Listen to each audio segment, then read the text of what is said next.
Hello and welcome to episode 45 of Tom's Hirschsprung's podcast. With me today is an entrepreneur, the host of the podcast Embrace Your Bravery, and a fellow Reach HD ambassador. Welcome, Robyn Taylor. Welcome to the podcast. Thank you so much for having me. I'm so excited to chat today. Me too. Thank you so much again for coming on. I'm sure a lot of people have been keeping up with your story, and we'll talk about your reels on Instagram and Facebook and everything a little bit later on.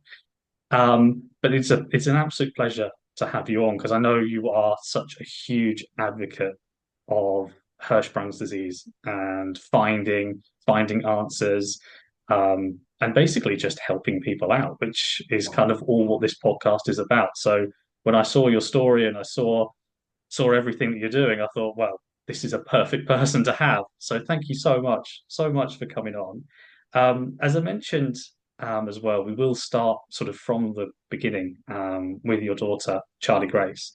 Um, if you'd like to take us back sort of to around about, I believe you said about 2 days old, Yes. sort of where everything first started.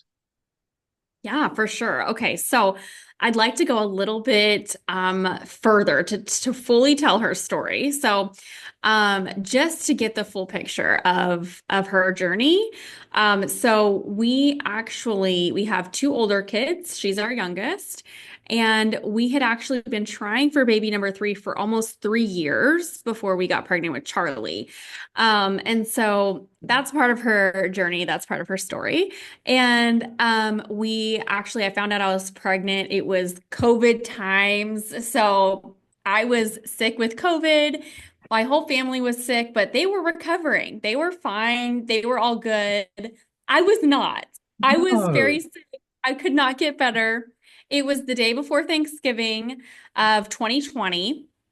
And I was like, I don't know. Something's not right. I'm just not feeling well. I had, the really bad shortness of breath and to where it was hard to even walk without like gasping for air.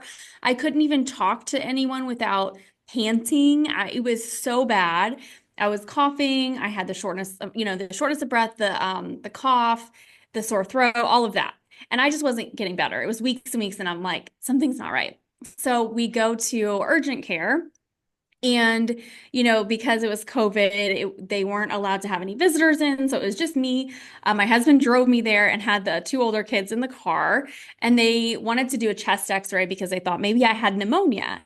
And they're like, is there any chance you could be pregnant? And I'm like, oh, that's funny. Like, no, I mean, yes, there's a chance, but I'm probably not because we've been trying for like almost 3 years, right? And find out that I'm pregnant at the urgent care. And I'm just like, I mean, I'm so shocked because at this point we're kind of like, maybe we'll foster, like maybe we'll adopt. Like we're kind of like, well, maybe this isn't in our plan, right? So find out that I'm pregnant there and I'm just like freaking out. So then I go out to the car, tell my husband, Jordan, and the two older kids, that I'm pregnant. And it was just insane, insane. So that's really where her story starts. Fantastic. Was Jordan shocked? Yes, we were all in shock because we were just kind of like, we hadn't given up, but we were open to however baby number three was going to come, right? We were like, okay, maybe we're holding on too tight. And, we just kind of started letting go a little bit. And that's actually, I think, how it happened because we were holding on so tight. We let things go and kind of gave it and surrendered. And then it happened in God's timing. So then I became a COVID long hauler my whole pregnancy. I had all those symptoms the entire pregnancy, which definitely made things complicated. Um, then I had placenta previa with a bleed. So placenta was blocking the cervix and there was bleeding. I was hospitalized for weeks at a time. Again, just like adding complexity because of COVID, and you can only have one visitor. So my husband, like juggling all of that, like our village really had to show up for us. So that was challenging. Then we have Charlie, and we make it to the 37 weeks. We're all good. We're all healthy. We have her via C-section. Things go well. Um, and she's healthy the first 2 days of life. She's pooping as she should. All of her checks are great. She's looking well. I'm doing fine. I did have to have a blood transfusion, but that seems like nothing compared to like our whole story. Because I lost a lot of blood, but they're like, oh my gosh. So I had a blood transfusion. That was fine. I felt better the next day. But we were like getting discharged from the hospital.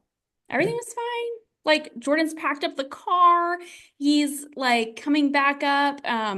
We got a wheelchair. Like we're literally like heading home. Called my sister-in-law, like, hey, we're heading home. Meet us at the house with the bigs. Um, and then she started puking up green bile. And so then it was like, whoa, like something is not right. Um, this we don't know what this means, like what's happening. We called the nurses in, and at first they're just kind of like, oh, it's just spit up, like no big deal, like, oh, that's normal. And I hadn't seen it, my husband had. So I was in the bathroom whenever he was like, oh my gosh, like something's wrong. Um, and so they're just like kind of like pushing us off, like, no, it's not a big deal. And he's like, no, I need someone to check her out. Like, this is not okay. We have two older kids. Like, this is definitely not normal spit up. This was green.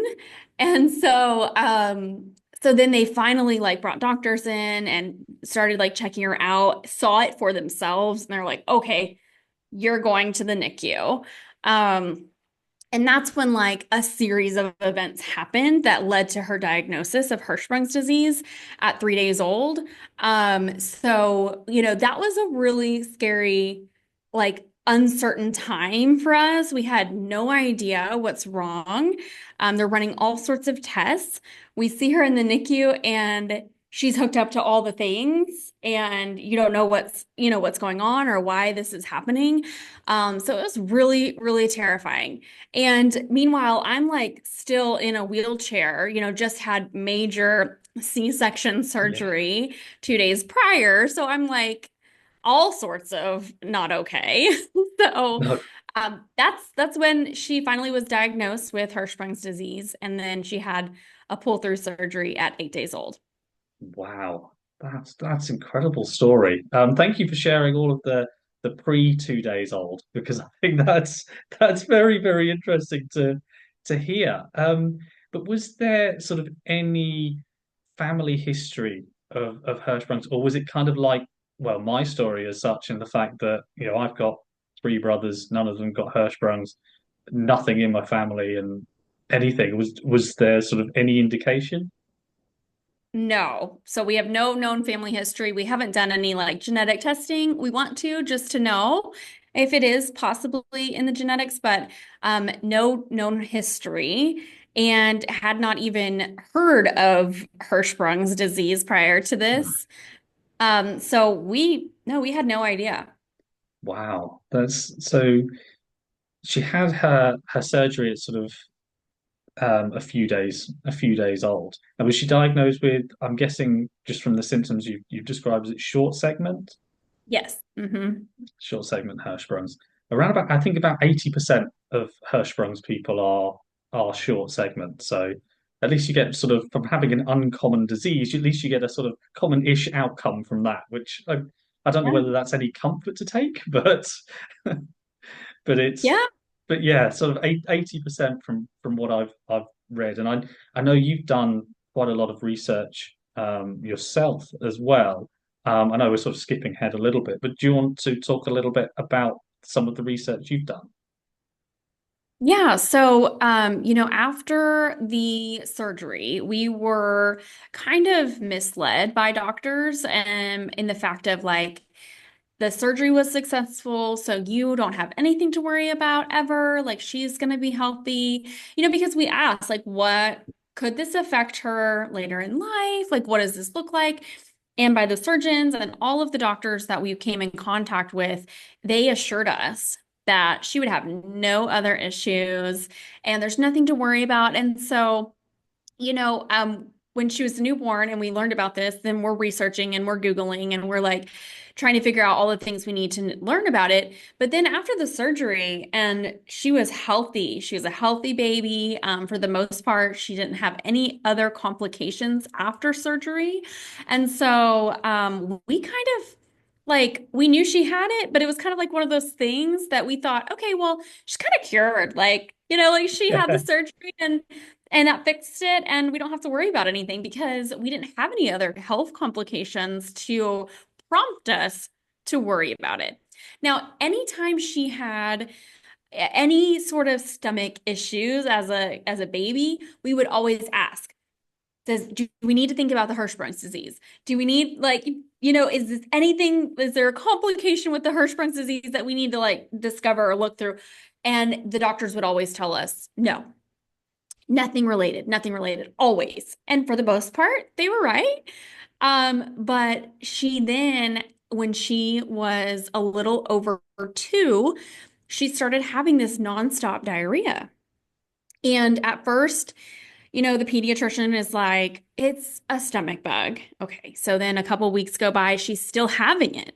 And then they're like, oh, she's teething. It's teething. So then a couple more weeks go by, we're still dealing with this. And so then they're like, well, let's do a stool sample and see if there's anything going on. She actually came back with a positive for parasite. So then they treated her for a parasite. And so that was antibiotics. And then we're still dealing with the same issues weeks later. Then it's like, oh, well, the gut needs time to heal, right? So the gut needs to heal for weeks and weeks and weeks and weeks. And I'm like, how long does the gut take to heal? I mean, because this is still going on weeks later. And so that's when we started, really trying to do our own research. That's when we finally got a GI referral for a GI specialist. They got it on board. They started testing all sorts of things. So they did an endoscopy, they did a colonoscopy, they did like a million stool samples is what it felt like when you're doing stool samples. And all sorts of x-rays. I'm like, oh my gosh, I don't want to put her through another x-ray. We're not, you know, after months of this, we're like, we're not getting anywhere. We're not like, I don't feel like we're getting any closer to an answer. They thought that she had bacterial overgrowth. So they did another round of antibiotics and that didn't work. And I'm like, okay, I'm tired of giving her just antibiotics after antibiotics, seeing no results from it, not having an answer, feeling like, oh, this is it. This is the thing, and then being so confident that they figured it out and then it not being the thing. And so that's when we really started just getting on the internet, getting on Google, searching and searching for, anything that would give us some guidance. I started losing trust in our, GI specialists and in our doctors. And it's not their fault, but it felt like they don't really know. They don't really know what this is. I don't feel confident that we're even looking in the right spot. I don't feel confident that we're getting any closer to an answer. And so that's whenever I found some Facebook groups. And that's whenever I discovered your podcast. That's whenever, I found these support groups out there. And that is how we found Nationwide Children's Hospital and we discovered Dr. Wood. And so just searching the Facebook page, asking a lot of questions and searching for recommendations. We talked to lots of different hospitals, but when we talked to Nationwide, we just felt like this is the team that we need on our side. Oh my gosh, that's so funny because the commercial Nationwide is on your side. Okay, anyway. Yes. um, Anyways, so we just felt like this is a good fit. Like we feel confident that they're going to help us, And so they were great from right from the beginning. Just any phone call I had with them, super supportive. I felt like, we had a phone call with one of the nurses, and it felt like in my hour phone call with her, that she was more knowledgeable about Hirschsprung's disease than the current doctors that we had been seeing. It was Oh, like, wow. okay, I feel like we're in the right spot, we're in the right hands. And so that's why we decided to travel from Texas to Columbus, Ohio, and see Dr. Wood. And that is where we found out that she is missing 80% of her dentate line. And the dentate line is where your body is giving you the sensation to know that you have to poop. And I didn't know what a dentate line was. I had never heard of that. I'm like, okay, now I'm Googling dentate line. How important is it? Like, do you really need one? Like, like, I don't know. It's like the Yeah, things you take for granted, right? yeah, absolutely. Absolutely. Absolutely. No, I was just thinking, I mean, all of the things you have to search, your Google history must look very interesting indeed. I imagine. Yeah. Yes. All the poop things, all the body parts. I'm like, okay, what's the anatomy? Like, I need to picture this. Where, like, what? Um, so when we were at Nationwide, they did an exam under anesthesia for Charlie. And that's when he discovered that she was missing 80% of that line. And he said that, his assumptions would be that they cut too low in her pull-through surgery at 8 days old, damaging that dentate line. And what I loved about Dr. Wood was that he was very transparent. He said, I'm going to tell you what I see, exactly how I see it. And we're like, yes, please, because we want to know whatever we need to know. And at the time, we like really weren't sure what does this really even mean for her life. Like we still are taking it day by day. But it's like more and more I'm processing the information and understanding, what that could mean for her.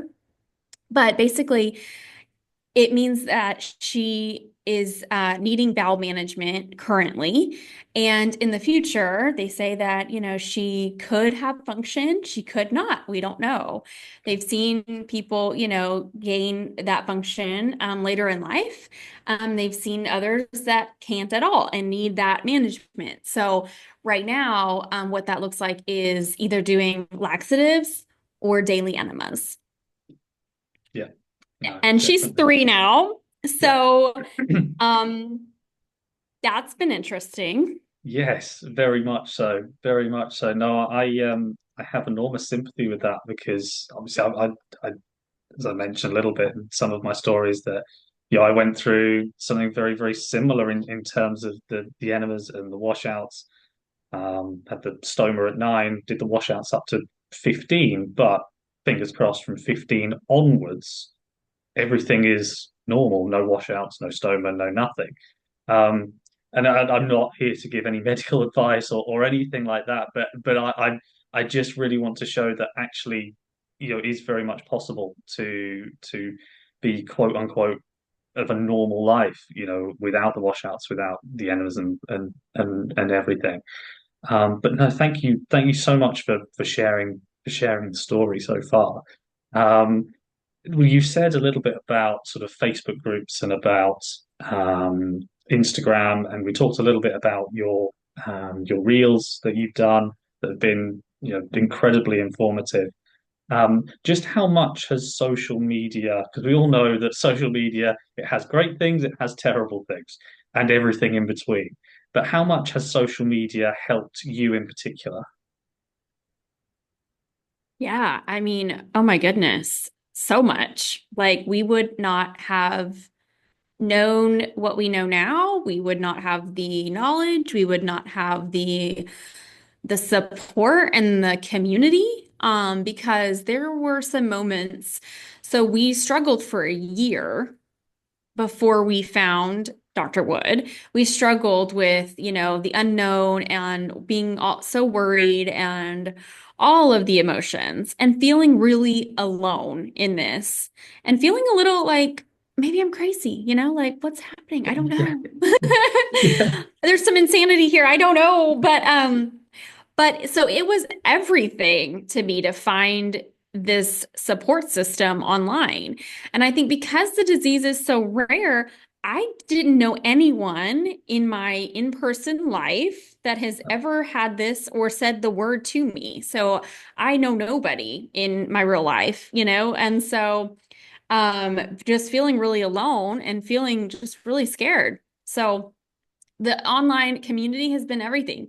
And that's really where we found, our hope. We found like, okay, we're not alone in this. We have support. And I have a group of people, it's over 10,000 people in that community that have personal experience, whether that's themselves or their children. And they're a great support group when you have a question or you just need like, hey, am I alone in this? You can do a search in the Facebook group and find, oh, actually, this is actually not too uncommon. And, it gives me that sense of hope and that like, oh my gosh, okay, I can have faith that things might get better, right? And I can like see the other side of things where maybe I feel so deep, dark in this lonely, gloomy space right now. But there's hope that things could get better, right? And it's nice to be able to connect with other people. And I'm like so grateful for that community because it's how we found, Dr. Wood. And he's Yeah. so amazing and highly recommended by so many people. I mean, people travel all over the country and out of the country just to see him. And so I feel very grateful because I don't know how long we would have gone down this road with our GI doctors and not found the root cause of her issues, you know? Yeah. Yeah. No, definitely. That's fantastic. With And when it comes to Dr. Wood, I've never met him myself. I'd love to have him on the show one day. But all I see quite often in that, I presume that the Facebook group you're talking about, the one with about 10,000, the Hirschsprungs, I think it's family and friends or something along those lines. I see Mhm. so many people talking about Dr. Wood and saying how amazing he is, and he saved my life on this, he helped me with that, and just how incredible he is. And for people outside of the US, might not necessarily have come across him before. But from what I've seen, he is definitely one of the best in the world. Yeah, definitely. And I think that, the team there, the team that he has at Nationwide Children's Hospital, they have been such a blessing. The entire team. I feel supported. I'm in Texas. They're in Ohio. I feel more supported by them than I did with our local 5 minute down the street doctors. So that just kind of tells you like the level of care and the level of support that they give their patients is incredible. Absolutely. No, that's absolutely fantastic. And talking of support as well, one of the things I know you wanted to bring up was the Ronald McDonald House charities. I know people will be listening to this maybe a few weeks on from when we're recording. But I think it was yesterday or the day before you did a really good reel on Ronald McDonald House charities and how much they've sort of supported you and your family. Would you like to talk a little bit about them? Yes, absolutely. So I it's hard to even express like in words how much gratitude I have for Ronald McDonald House and how it's so much more. On the outside looking in, you might think like, okay, yeah, they have like a bed you can sleep in, whatever. It's not that big of a deal. But it really is everything for you when you have a child who's sick or a child who's in the hospital. There's so much uncertainty going on. It is that one ray of hope and sunshine and support and love and care that you get from the Ronald McDonald House. Um, it's so much more than just a place to sleep. It is that, and that's so helpful for so many families, especially when you're traveling, especially, when you have a kiddo that's there long term. But it's more than that. It's a community, it's families that have that safe space where they can stay in between treatments. It's a place for your kid, to really just be able to be a kid and have fun in maybe these really difficult times in their life. It could be the most difficult time in this child's life, and they're able to stay in a fun place. I mean, the one in Ohio was so much fun for us. It was like we decided before we went that this is going to be an adventure. We're very scared. Have a lot of fear, but you know what? We are going to flip that, and this is going to be an adventure. We had never taken just Charlie, me, and my husband, on a trip. So we're like, we're going to have fun. Yes, we're going to do some things that aren't so fun, but we're hopeful that we're going to find answers that's going to help her. So that was all positive. It was, we're going to have an adventure. We're going to find the fun. We're going to find the joy.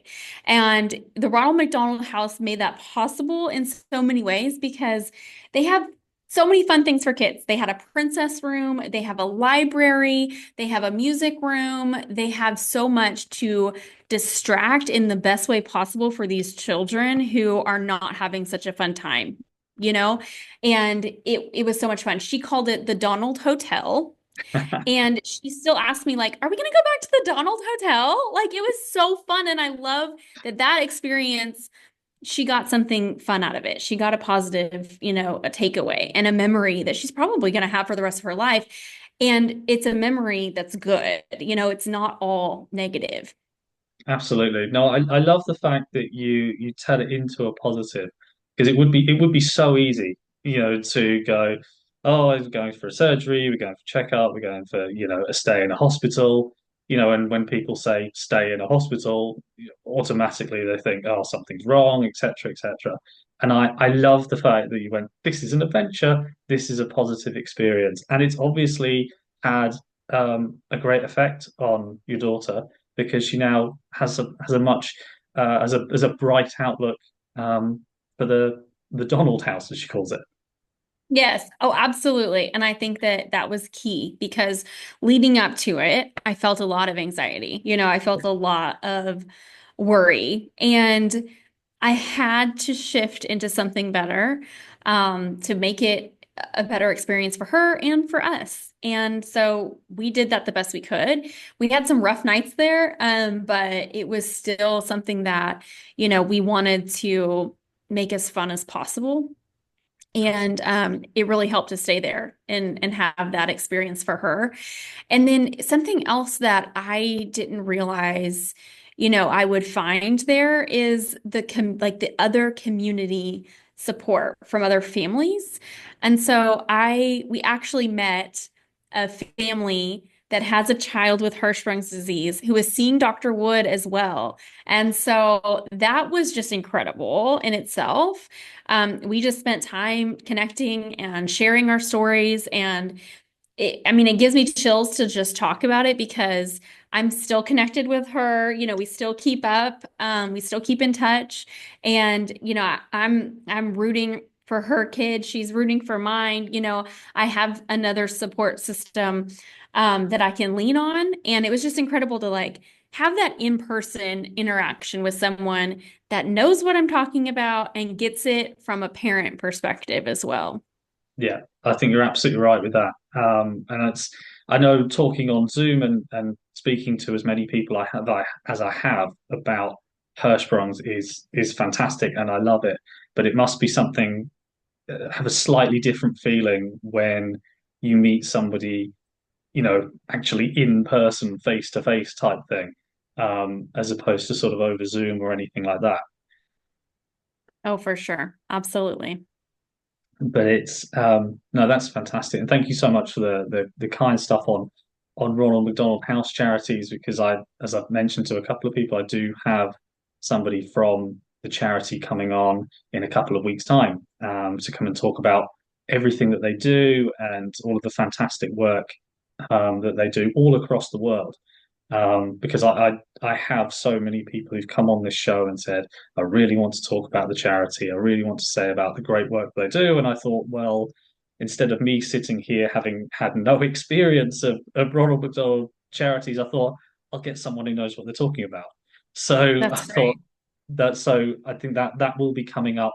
I've got Jazz from Ronald McDonald House UK coming up in a couple of weeks' time. So hopefully that'll be a really good one for people to listen to as well, because it has touched so many people. I think they were saying something in the region just in the UK of 100,000 families, which is not just 100,000 people, but 100,000 families. So you times that by what, three or four.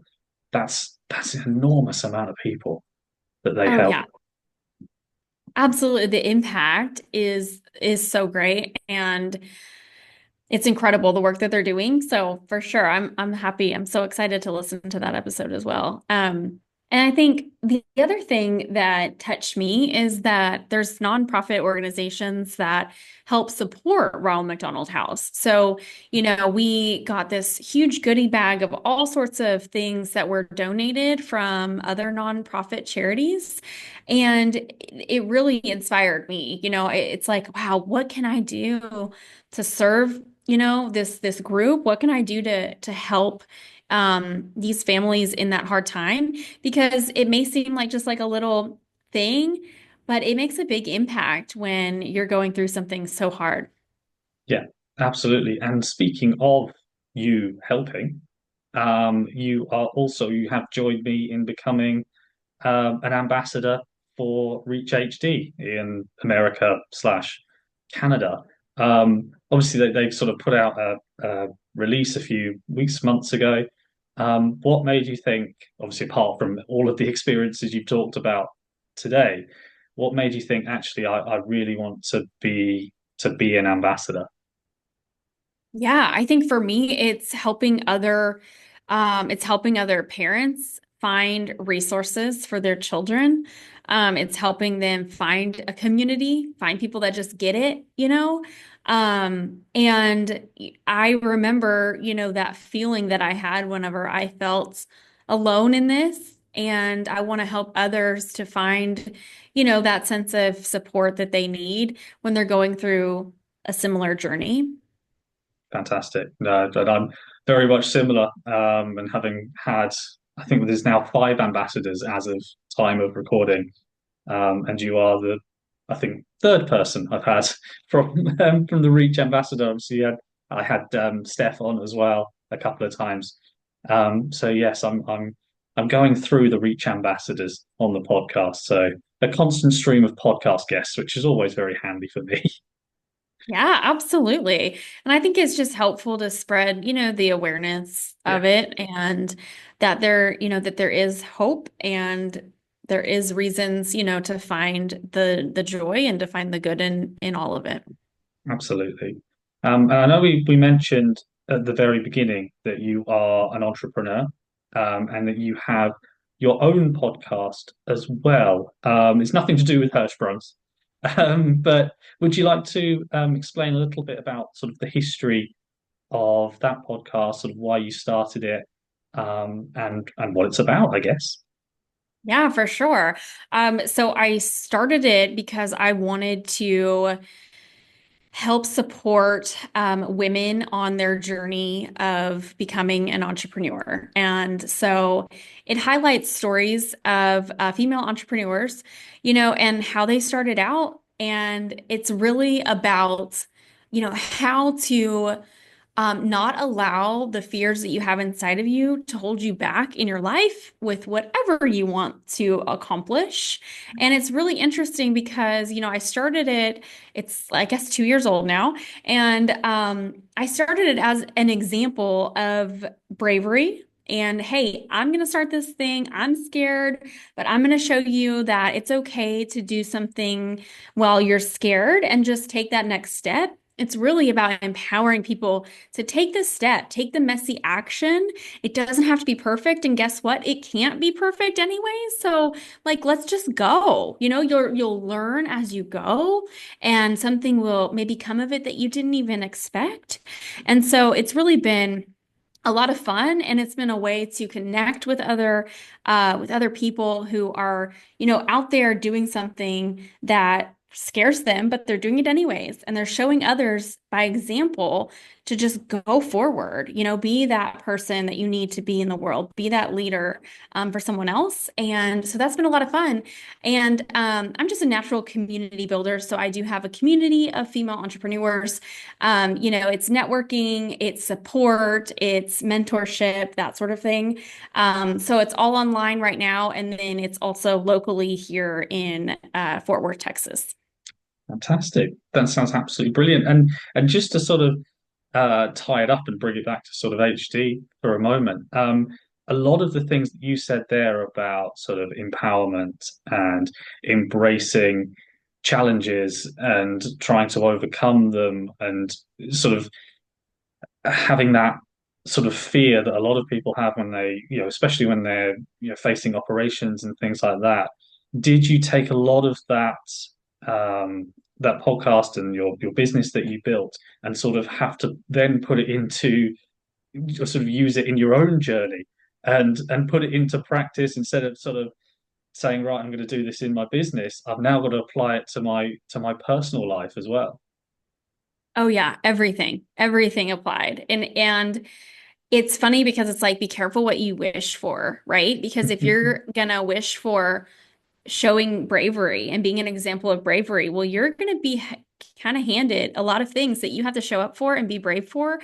And it's very interesting to reflect on just that because I had no idea when I started the podcast and this mission of helping others be brave, just how brave I'd have to be in these moments and in ways that I had not expected at all. So it's been very interesting. Yeah. No, you then end up becoming the sort of living embodiment of having to be brave as well. But I think that also must help in terms of the podcast and the business as well, because you can then instead of telling and whatnot, you can then say, actually, this is what I've done. I've had to face these enormous challenges as a mother, and then have to overcome them myself. So I guess that sort of brings more and more legitimacy, I guess, in a way. Yeah, absolutely. And it's like it builds that courage muscle even more to a level that I didn't have before. No, no, I think that's fantastic, and it's really interesting how the two have sort of dovetailed together in a way. Um, Yeah. and just as we sort of wind towards the end, in terms of obviously we talked about everything that Charlie Grace has been through. What would you like to see for her in the future? Yeah, I would love to see, Hirschsprung's disease not hold her back in any way, and I think that the way that we have handled the challenges that we've had and the things that we've been dealt, I think are encouraging of that. We're going to not dwell on all the challenges and all of the negative. We're going to flip it and really use it to build up our strength and to build up that resiliency. And she's also teaching us so much because kids are so resilient. And what I worry about and think that's going to be, like a impact to her, she's proving me wrong. Like, no big deal, whatever. Like, it's not even a thing. And so I think that I want her to continue that, that really, she's got a wild spirit. I want her to continue her wild spirit and be full of life and joy and always, find the joy even in the hard stuff. Yeah, no, that's absolutely fantastic, and to sort of continue that positivity, I guess. Um, but no, thank you ever so much for sharing your story and Charlie Grace's story. And I know that you'll keep us up to date with all of your reels on Facebook and Instagram. Where can people find those and find you? Yeah, well, thank you so much. I'm so grateful for this podcast and the community, and I'm grateful to be here with you. So on Instagram and Facebook, it's Robyn_Lynne, and it's ROBYN_LYNNE. And then my website is robynltaylor.com. So that's where you can find me. Fantastic. Thank you so much. And I know it kind of goes without saying, but I'll say it anyway. I wish all of you the very best of luck with the future. And thank you so much for sharing your story and coming on the show. Thank you.